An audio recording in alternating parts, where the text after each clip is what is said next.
আসসালামু আলাইকুম, স্বাগত জানাচ্ছি আরটিভি সন্ধ্যার সংবাদে। আপনাদের সঙ্গে আছি আমি সৈয়দা সাদিয়া বেনাজির এবং এর সাথে রয়েছে আমি নীরা ফেরদৌস। কার্যক্রম নিষিদ্ধ থাকায় আওয়ামী লীগ আগামী নির্বাচনে অংশ নিতে পারবে না বলে জানিয়েছেন অন্তর্বর্তী সরকারের প্রধান উপদেষ্টা অধ্যাপক ডক্টর মোহাম্মদ ইউনূস।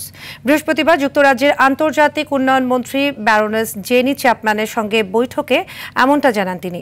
শুক্রবার সকালে প্রধান উপদেষ্টার প্রেস উইং থেকে এক বিজ্ঞপ্তিতে এ তথ্য জানানো হয়েছে। এতে উল্লেখ করা হয়, সন্ত্রাস বিরোধী আইনের অধীনে কার্যক্রম স্থগিত থাকায় আওয়ামী লীগ নির্বাচনে অংশ নিতে পারবে না এবং পরবর্তীতে নির্বাচন কমিশন নিবন্ধিত রাজনৈতিক দলের তালিকা থেকে দলটিকে বাদ দিয়েছে।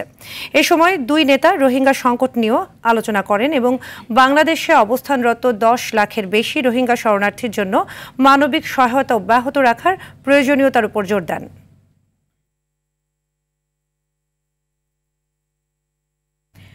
বিএনপি স্থায়ী কমিটির সদস্য সালাউদ্দিন আহমদ বলেছেন, গণভোটের মধ্য দিয়ে সংবিধান সংশোধন সম্ভব নয়, আইন করাও সম্ভব নয়, প্রয়োজন নির্বাচিত সংসদ। কোনো আইন বা আদেশ দিয়ে যেন সংসদের সার্বভৌমত্বে হস্তক্ষেপ করা না হয় সে ব্যাপারেও সতর্ক করেন তিনি। স্থায়ী কমিটির আরেক সদস্য আমির খসরু মাহমুদ চৌধুরী বলেন, নির্বাচিত সরকার এলেই দেশের সব সমস্যার সমাধান হবে। রুদ্র রফিকের রিপোর্টে থাকছে এরই বিস্তারিত। নারীর উপর সহিংসতা অসম্মান প্রতিরোধে রাজধানীর শাহবাগে নারী ও শিশু অধিকার ফোরামের এই মৌন মিছিল। মুখে কালো কাপড় বেঁধে নারীদের অপমানের প্রতিবাদ জানায় তারা। মিছিলের আগে সমাবেশে কথা বলেন বিএনপি নেতারা। এ সময় বক্তারা নারীদের কর্মঘণ্টা কমিয়ে আনা নিয়ে জামাত আমিরের বক্তব্যের কঠোর সমালোচনা করেন। আমরা আমাদের সম্মান চাই, আমরা আমাদের অধিকার চাই। শুধু ভোটের জন্য এক ধরনের কথা বলবেন, নারীদের উপর অত্যাচার করবেন, এটা নারী সমাজ বরদাস্ত করবে না। এ সময় বেগম সেলিমা রহমান বলেন, ধর্মভিত্তিক রাজনৈতিক দলগুলো নারীদের অগ্রগতিতে বাধা সৃষ্টি করছে। তারা নারীদেরকে ভিতরে ঢুকিয়ে দেওয়ার চেষ্টা করছে এবং গ্রামীণ মহিলাদেরকে বিভ্রান্ত করার জন্য আজকে ধর্মকে নিয়ে ছিনিমিনি খেলা হচ্ছে। বিএনপি নেতা সালাউদ্দিন আহমদ ধর্ম নিয়ে ব্যবসার প্রতিবাদ করেন। যারা ধর্মের নামে ব্যবসা করে, রাজনীতির ব্যবসা করে এবং বিভিন্ন রকমের জান্নাতের টিকিট বিক্রি করে রাজনীতি করতে চায়, ভোটের বৈতরণী পার হতে চায়, তাদের হাতে আজকে নারীরা নির্যাতিত হচ্ছে। স্বাক্ষরিত জুলাই সনদের বাইরে জোর করে কিছু চাপিয়ে দেওয়া হলে জনগণ তা বিবেচনা করবে বলেও মন্তব্য করেন তিনি। গণভোটের মধ্য দিয়ে আইন প্রণয়ন করা হয়ে যাবে না, গণভোটের মধ্য দিয়ে সংবিধান সংশোধন হয়ে যাবে না, তার জন্য অবশ্যই জাতীয় সংসদ গঠিত হতে হবে। এদিকে চট্টগ্রামে এক সেমিনার শেষে সাংবাদিকদের প্রশ্নের জবাবে আমির খসরু মাহমুদ চৌধুরী বলেন, নির্বাচন অনুষ্ঠিত হলে চলমান অনেক সংকট কেটে যাবে। গণতান্ত্রিক অর্ডার ফিরিয়ে আনলে জনগণের নির্বাচিত প্রতিনিধিদের মাধ্যমে যত সমস্যার কথা এখন বলা হচ্ছে সব সমস্যার সমাধান হবে। অন্যদিকে দিনাজপুরে ফ্রি মেডিকেল ক্যাম্পের উদ্বোধন শেষে ডক্টর AZM জাহিদ হোসেন বলেন, বিএনপি কখনোই পালিয়ে যায় না। বাংলাদেশ জাতীয়তাবাদী দলের ইতিহাস হচ্ছে সব সময় মানুষের পাশে দাঁড়ানো, কখনোই মানুষকে ছেড়ে পালিয়েও যায় না অথবা ভয়ে আত্মসমর্পণও করে না। রুদ্র রফিক, RTV, ঢাকা। একই দিনে গণভোট ও নির্বাচন হলে সংস্কারের মূল উদ্দেশ্য গুরুত্বহীন হয়ে পড়বে। তাই জাতীয় নির্বাচনের আগে আলাদাভাবে গণভোট আয়োজনের দাবি জানিয়েছে জামায়াত সহ 8 ইসলামী দল। শুক্রবার রাজধানীর মগবাজারে এক যৌথ সংবাদ সম্মেলনে এ দাবি জানান জামায়াতের ইসলামের নায়েবে আমির সৈয়দ আব্দুল্লাহ মোহাম্মদ তাহের। এ সময় সরকারের 3 উপদেষ্টার অপসারণের দাবি জানিয়ে বিএনপিকে উদ্দেশ্য করে তিনি বলেন, তারা একটি বড় রাজনৈতিক দলের হয়ে কাজ করছে। এছাড়াও নির্বাচনের লেভেল প্লেয়িং ফিল্ড নিশ্চিতের জন্য প্রশাসনকে নিরপেক্ষ ও জবাবদিহির আওতায় আনার দাবি জানান তাহের। সংবাদ সম্মেলনে জানানো হয়, আগামী ফেব্রুয়ারির জাতীয় নির্বাচনকে সামনে রেখে নির্বাচনী প্রস্তুতি নিয়েছে জামায়াতের নেতৃত্বাধীন 8 দল। প্রধান উপদেষ্টা যে ভাষণ দিয়েছেন, একই দিনে নির্বাচন, গণভোট এবং জাতীয় নির্বাচন, সেটার পরিবর্তন করে অনতিবিলম্বে আলাদাভাবে গণভোট করার তারিখ উনি ঘোষণা করবেন, এটা আমরা আশা করি। কমপক্ষে 3 জন উপদেষ্টা আছে যারা ওনাকে মিসগাইড করতেছে, আমরা তাদের অপসারণ দাবি করছি। জুলাই জাতীয় সনদ বাস্তবায়ন আদেশে সব রাজনৈতিক দলের মতামতকে সমন্বয় করার চেষ্টা করা হয়েছে বলে মন্তব্য করেছেন আইন ও রাজনীতি বিশ্লেষকরা। তারা বলছেন এর মাধ্যমে জন আকাঙ্ক্ষা বাস্তবায়নের সুযোগ তৈরি হয়েছে। গণভোটে সনদের পক্ষে রায় এলে সেটি বাস্তবায়নে সংবিধান সংস্কার পরিষদের উপর নৈতিক এবং কিছুটা আইনি বাধ্যবাধকতা তৈরি হবে বলে মত বিশ্লেষকদের। খানামনের রিপোর্টে দেখুন বিস্তারিত। জুলাই জাতীয় সনদ বাস্তবায়ন আদেশ জারির পরপর রাজনৈতিক দলগুলোর প্রতিক্রিয়ায় বিভেদের সুর দেখা গেলেও ক্রমান্বয়ে সেটি আংশিক সন্তুষ্টিতে রূপ নিচ্ছে। এতে গণভোটের পক্ষে জনরায়ের প্রত্যাশা হচ্ছে ইতিবাচক। গণভোটের নেতিবাচক প্রচারণা চালিয়ে পতিত স্বৈরাচার জুলাই সনদ ব্যর্থ করতে অপচেষ্টা চালাবে বলে মনে করেন বিশ্লেষকরা। তবে রাজনৈতিক দলগুলো বাস্তবায়ন প্রক্রিয়া পুরোপুরি মেনে নিলে সেই অপচেষ্টা নস্যাৎ হয়ে যাবে বলে মত তাদের। যেই সরকার পতিত হয়েছে এবং যারা গত 15-16 বছরে একটা কর্তৃত্ববাদী ব্যবস্থা চালু করেছিল, তাদের কাছে এটা পছন্দ নাও হতে পারে। তাদের একটা আগ্রহ থাকতে পারে পুরো গণভোটে তাকে না ভোট দিয়ে এটাকে একটা ব্যর্থ জিনিসে পরিণত করা। কিন্তু তাদেরকে বাদ দিলে আমার তো মনে হয় দেশের আপামর মানুষ সংস্কারই চায়। জুলাইয়ের যে আন্দোলন হয়েছে এটি শুধু একটা নির্বাচনের জন্য না, তো সেখানে বাংলাদেশের শাসন ব্যবস্থায় ভারসাম্য তৈরি করার জন্য আমার কাছে মনে হয় যে এই জুলাইয়ের যে সনদ এটি বাস্তবায়ন করা প্রয়োজন আছে, সেটি আসলে রাজনৈতিক দলগুলো মেনে নেবে বলে আমার কাছে মনে হয়। এখনো যে সংকট দেখা যাচ্ছে জাতীয় নির্বাচনের তফসিল ঘোষণার পর সেটি কেটে যাবে বলে মনে করেন তারা। পুরোপুরি সমস্যার সমাধান হয় না, তো সংকট তো আসলে কিছুটা থাকবেই এখানে এই অবস্থায় যা মনে হচ্ছে। তো যখন নির্বাচনের তফসিল ঘোষণা করা হবে আমার মনে হয় আস্তে আস্তে সব রাজনৈতিক দলই নির্বাচনমুখী হয়ে যাবে বলে আমার কাছে মনে হয়। এবং এটি সনদ এটি দেওয়া হয়েছে, কিন্তু পাশাপাশি আমার মনে হয় রাজনৈতিক দলের উপরই at the end of the day এটি বাস্তবায়ন নির্ভর করবে। গণভোটে জনরায় এলে গঠিত সংবিধান সংস্কার পরিষদ সনদ বাস্তবায়নে আইনগত বাধ্যবাধকতায় না পড়লেও নৈতিক ও রাজনৈতিকভাবে বাধ্য থাকবে বলে মনে করেন এই বিশেষজ্ঞ। যে শেষ কথাটা কিন্তু সংস্কার পরিষদের নির্বাচিত সদস্যরাই বলছেন, এবং সেখানে বিএনপি সংখ্যাগরিষ্ঠতা পেলে বিএনপি সেখানে শেষ কথাটা বলতে পারবেন। কিন্তু ওনাদের উপরে একটা নৈতিক এবং একটা রাজনৈতিক চাপ থাকবে যে এটা সম্পূর্ণ বাস্তবায়ন করার। এটা কোনো আইনগত দায়িত্ব বলে আমি মনে করছি না। অধ্যাদেশ না দিয়ে জুলাই জাতীয় সনদ বাস্তবায়ন আদেশের কর্তৃত্ব অভ্যুত্থান থেকে এসেছে বলে মনে করেন তারা। খান আলামিন, আরটিভি, ঢাকা। রাজধানীর মিরপুরে বেড়িবাঁধ এলাকায় দাঁড়িয়ে থাকা একটি বাসে আগুন দিয়ে পালানোর সময় স্থানীয়দের ধাওয়া খেয়ে নদীতে পড়ে সায়াফ নামে এক কলেজ শিক্ষার্থীর মৃত্যু হয়েছে। এ সময় ঘটনাস্থল থেকে নিহত সায়াফের বন্ধু রুদ্র মোহাম্মদ নাহিয়ান আমির সানিকে আটক করেছে পুলিশ। বৃহস্পতিবার রাতে শাহ আলী থানাধীন উত্তর নবাবের বাগ সোহেল ইঞ্জিনিয়ারিং ওয়ার্কশপের পাশে এ ঘটনা ঘটে। নিহত সায়াফ নেভাল একাডেমি কলেজের শিক্ষার্থী ও আটক হওয়া সানি ইংরেজি মিডিয়াম একাডেমির শিক্ষার্থী বলে জানা গেছে। আগুনে পুড়ে যাওয়া বাস কিরণমালা পরিবহনের পরিচালক জানান, বেড়িবাঁধের ওপর বাসটি রেখে চালক ও হেলপার খাবার খেতে গেলে দুষ্কৃতকারীরা বাসে আগুন লাগিয়ে দেয়। পরে স্থানীয়রা ধাওয়া করলে একজনকে হাতে নাতে ধরে ফেলে এবং অপর একজন নদীতে ঝাঁপ দেয়। তবে সাঁতার না জানায় সে ডুবে মারা যায়। এ বিষয়ে ক্যামেরার সামনে কথা বলতে রাজি হয়নি পুলিশ।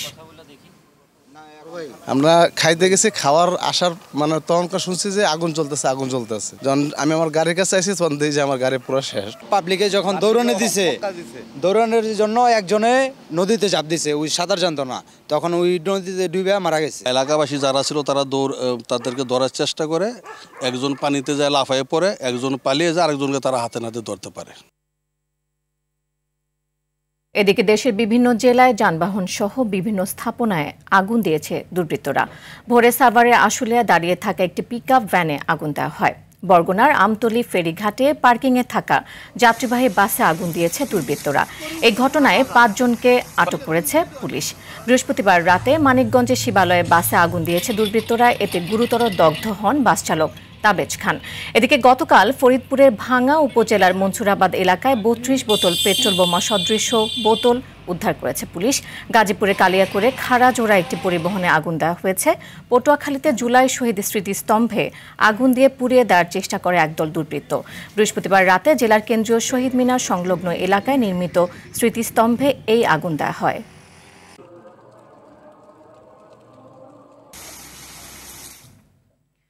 রাজধানীর বাজারে উঠতে শুরু করেছে শীতের আগাম সবজি, তবে এখনও বেশিরভাগ সবজি বিক্রি হচ্ছে 50 টাকার উপরে। অন্যদিকে রাজধানীর বাজারে পেঁয়াজের সরবরাহ কমে যাওয়ায় সপ্তাহের ব্যবধানে কেজিতে বেড়েছে 40 টাকা। আর আলুর দাম সামান্য বাড়লেও মোটা চাল ও ডিমের দাম কিছুটা কমেছে। আরও জানাচ্ছেন আব্দুর রহিম। বাজারে পেঁয়াজের সরবরাহ কমে যাওয়ায় সপ্তাহের ব্যবধানে 40 টাকা বেড়ে 120 টাকায় বিক্রি হচ্ছে।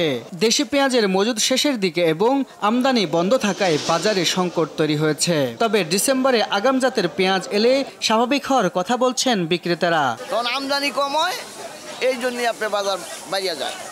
আবার যখন বাজারে আমদানি হয়ে যায় তখন আবার কমে যায়।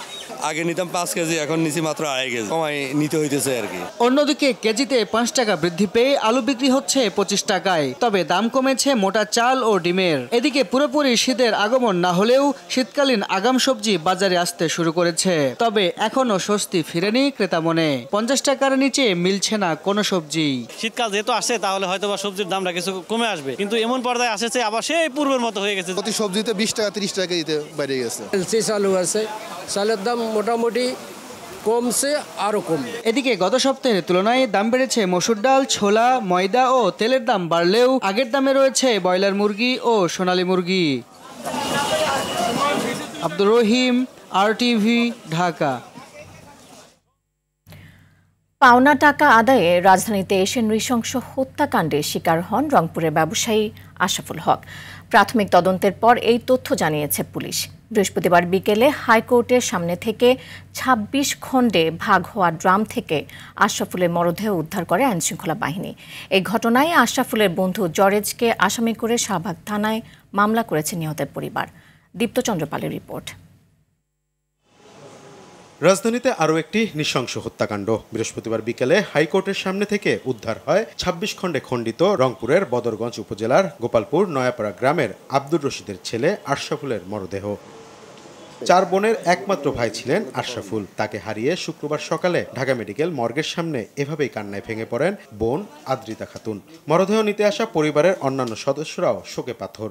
আল্লাহ, যারা খুন করছে আল্লাহ তাদের আমি শাস্তি চাই। আশরাফুল ভাইয়ের 2 বাচ্চা, 1 মেয়ে 1 ছেলে। মঙ্গলবার রাতে আমার সঙ্গে কথা হয়েছে। আমি রংপুরের মেসে থাকি। উনি আমাকে ফোন দিছে, ওনার বাবা অসুস্থ ছিল মেডিকেলে। তারপর উনি ঢাকায় জানি কি কাজ ছিল। ওনার বন্ধু যারের সহ আমাকে কইলো গাড়ি রাখতো। আমার বোনটা কইলো তোর দুলা ভাই গাড়ি রাখতো তোর কাছে। আমি কইবো যে আমার বর্ডার গার্ডের ভাইবা ছিল বিজেপির, আমি আবার ঢাকা আসবো বিদায় আমার কাছে গাড়িটা রাখতে দেই নাই। পরে অন্য কোথাও বন্ধুর কাছে রাখছে মনে হয়। হত্যাকাণ্ডের ঘটনায় আশরাফুলের বন্ধু জরেজকে আসামি করে শাহবাগ থানায় মামলা দায়ের করেছে পরিবার। প্রাথমিক তদন্তের পর পুলিশ বলছে পাওনা টাকা আদায়ে ঘটতে পারে এ হত্যাকাণ্ড। মামলাটা যত দ্রুত সম্ভব আমরা তদন্ত করে প্রকৃত আসামিকে আমরা গ্রেপ্তার করতে সক্ষম হব। প্রত্যেকটা সিসি ক্যামেরা ফুটেজ আমরা আসলে যাচাই বাছাই করলেই প্রকৃত রহস্য হয়তো উদ্ঘাটন হবে। সিসি ক্যামেরা ফুটেজ দেখে আমরা হয়তো অনেক তথ্যই পাবো। ঘটনার পর থেকেই জরেজ পলাতক। তাকে ধরতে প্রযুক্তিগত ও ম্যানুয়াল 2ভাবেই নজরদারি বাড়িয়েছে পুলিশ। এই ঘটনায় যারাই জড়িত তাদের আইনের আওতায় আনার কথা জানান প্রশাসন।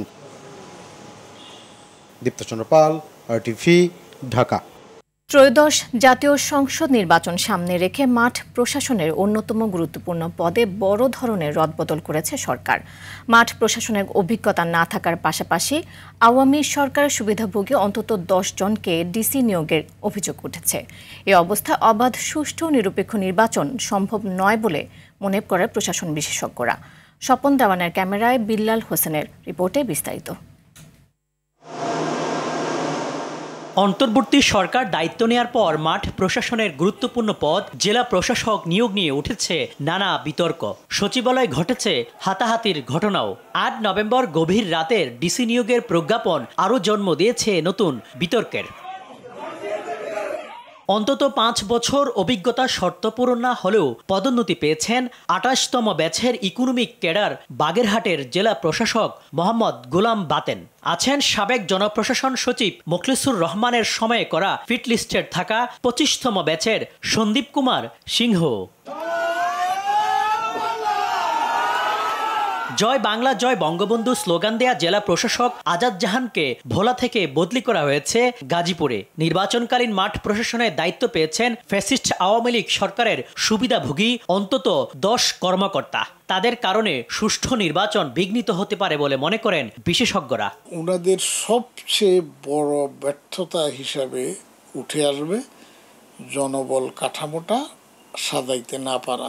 সামনে এত বড় একটা ইলেকশন, তো এখন সম্ভবত এই ঝুঁকিটা নেওয়া ঠিক হয়নি এবং এখানেও সরকার ফেল করেছে। নির্বাচনের অভিজ্ঞতা নাই এমন কাউকে যদি পদায়ন করা হয় তাহলে কিন্তু আপনার ভালো পারফর্ম করতে পারবেন। তারা অনেকটা দেখবেন যে আপনার নিরপেক্ষের অজুহাত দিয়া নিষ্ক্রিয় অবস্থায় থাকবে, তার ফলে নির্বাচনটা ভালো হবে না। জেলা প্রশাসক নিয়োগে রাজনৈতিক আনুগত্য প্রাধান্য পেলে প্রশাসনের নিরপেক্ষতা নষ্ট হবে বলে মনে করেন সাবেক এই সচিব।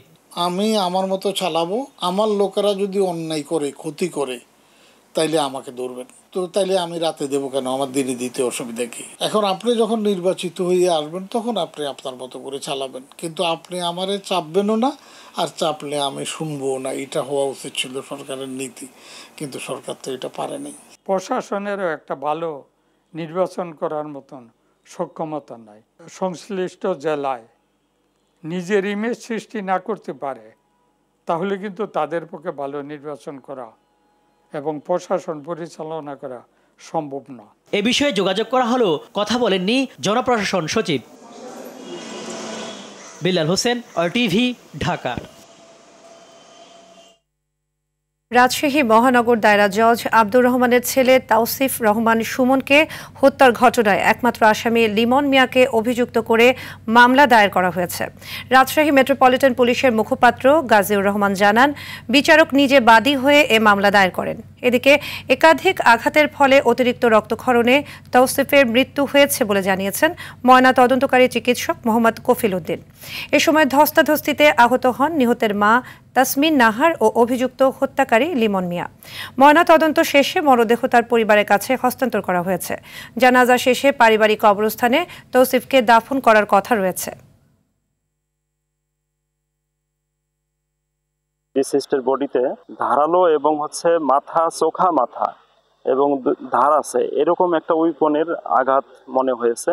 এই আঘাতের কারণে অভ্যন্তরীণ রক্তক্ষরণে ডিসিজড শকে চলে যায়, শকে গিয়ে তার মৃত্যুটা হয়। উত্তরাঞ্চলের জীবনরেখা তিস্তা নদী রক্ষায় তিস্তা মহাপরিকল্পনা দ্রুত বাস্তবায়নের দাবিতে মানববন্ধন অনুষ্ঠিত হয়েছে। সকালে জাতীয় সংসদের দক্ষিণ পার্শ্বে মানিক মিয়া এভিনিউতে লালমনিরহাট জেলা সমিতি ঢাকার ব্যানারে এ মানববন্ধন অনুষ্ঠিত হয়। এ সময় বিএনপি কার্যনির্বাহী কমিটির সাংগঠনিক সম্পাদক সাবেক উপমন্ত্রী অধ্যক্ষ আসাদুল হাবিব দুলু সহ সমিতির সদস্যগণ উপস্থিত ছিলেন। এ সময় বক্তারা আগামী জানুয়ারি মাসের মধ্যেই তিস্তা মহাপরিকল্পনা বাস্তবায়নে কাজ শুরুর দাবি জানান।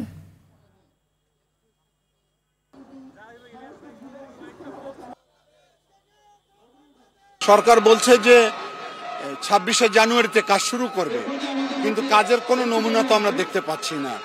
আমরা চাচ্ছি যে সামনে যে নির্বাচনের আগেই অর্থাৎ তফসিল দেওয়ার আগেই সরকার আনুষ্ঠানিকতা মধ্য দিয়ে কাজটা শুভ উদ্বোধন ঘোষণা করলেই তিস্তা পরের 2 কোটি মানুষ আশ্বস্ত হতে পারে।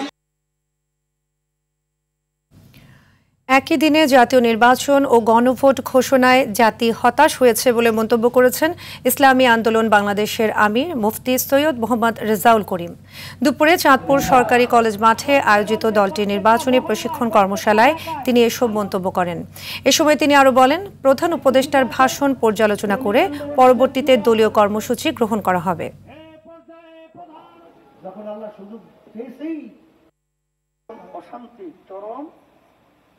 জুলাই সনদের ভিত্তিতে আগে তৈরি হবে, এরপর জাতীয় নির্বাচন হবে। যেহেতু সরকার এখানে যেদিন নির্বাচন সেদিন গণভোটের কথা বলেছে, এটা জাতি হতাশ হয়েছে, এগুলো বাস্তব কথা। কারণ একই দিনে জাতীয় নির্বাচন আর একই দিনে গণভোট, এটা কিন্তু বাস্তবে মানুষকে হতাশা করেছে, এটা কিন্তু ঠিক না। সেনাপ্রধান জেনারেল ওয়াকারুজ্জামান বলেছেন, দেশের 50% নারী তাদের বাদ দিয়ে দেশের উন্নয়নের চিন্তা করলে তা ভুল হবে।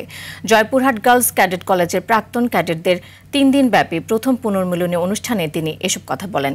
এ সময় তিনি আরও বলেন, ভালো মানুষ হতে হবে, নীতি নৈতিকতার সাথে কাজ করতে হবে। প্যারেডে অংশগ্রহণকারী ক্যাডেট ও সাবেক ক্যাডেটদের সফলতা ও উত্তরোত্তর সমৃদ্ধি কামনা করে তাদেরকে দেশ সেবায় আত্মনিয়োগ করার আহ্বানও জানান তিনি। আমরা সবাই পড়াশোনা করেছি, পড়াশোনা করে যাচ্ছি, তাদের জন্য আমাদের কাজ করতে হবে। আমার এই ছোট্ট বক্তব্য থেকে আমি বুঝতে পেরেছি যে এই ক্যাডেট কলেজের যে উদ্দেশ্য, শিক্ষার যে উদ্দেশ্য, সেটা শতভাগ সফল হয়েছে। মেধাবী শিক্ষার্থীদের আর্থিক সহায়তা দিতে নোয়াখালীর সেনবাগে অনুষ্ঠিত হয়েছে ফজলুর রহমান মজুমদার ফাউন্ডেশনের 4র্থ মেধাবৃত্তি পরীক্ষা।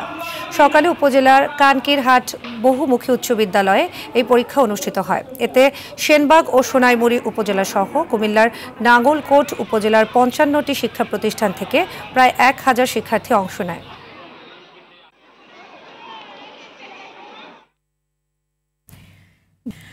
বেবি প্রোডাক্টসের বাজার দিন দিন সম্প্রসারিত হওয়ায় বিক্রয় সম্মেলন করেছে MAH প্লাস্টিক ইন্ডাস্ট্রিজ। সকালে রাজধানীর একটি হোটেলে এই সম্মেলন অনুষ্ঠিত হয়েছে। সভায় প্রতিষ্ঠানের ব্যবস্থাপনা পরিচালক আবুল হোসেন, অবসরপ্রাপ্ত ব্রিগেডিয়ার জেনারেল আবু নূর মোহাম্মদ শরীফুল আলম, AGM FK মামুন সহ অনেকে বক্তব্য রাখেন। কোম্পানির সাফল্যকে উদযাপন করতে এবং আগামী বিক্রয় ও উন্নয়ন কর্মপরিকল্পনা তৈরির লক্ষ্যে বিক্রয় সম্মেলনে আয়োজন করা হয়েছে। সম্মেলনে উপস্থিত ছিলেন কোম্পানির বিক্রয় প্রতিনিধি ও বিভিন্ন জেলা উপজেলার ডিলারগণ। সন্ধ্যার সংবাদ এ পর্যন্তই। রাতের সংবাদ 11:15 দেখার আমন্ত্রণ রইল। এতক্ষণ সাথে থাকার জন্য ধন্যবাদ সবাইকে। ধন্যবাদ।